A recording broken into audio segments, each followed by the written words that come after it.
سوال: حضرت محمد صلی اللہ علیہ وسلم کے والد کا نام کیا تھا؟ جواب: حضرت عبداللہ بن عبد المطلب۔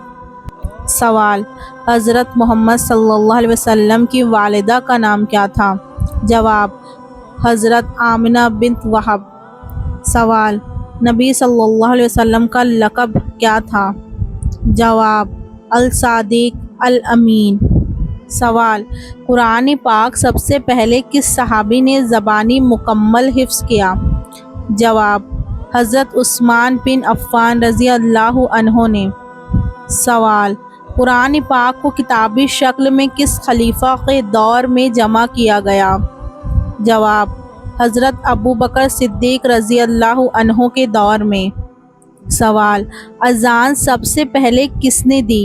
جواب: حضرت بلال حبشی رضی اللہ عنہ نے۔ سوال: حضرت محمد صلی اللہ علیہ وسلم کے کتنے بیٹے تھے؟ جواب: 3، قاسم، عبداللہ، ابراہیم۔ سوال: حضرت محمد صلی اللہ علیہ وسلم کی کتنی صاحبزادیاں تھیں؟ جواب: 4، حضرت زینب، حضرت رقیہ، حضرت ام کلثوم، حضرت فاطمہ۔ سوال: حضرت فاطمہ رضی اللہ عنہا کا نکاح کس سے ہوا؟ جواب: حضرت علی رضی اللہ عنہ سے۔ سوال: حضرت علی رضی اللہ عنہ کی والدہ کا نام کیا تھا؟ جواب: حضرت فاطمہ بنت اسد۔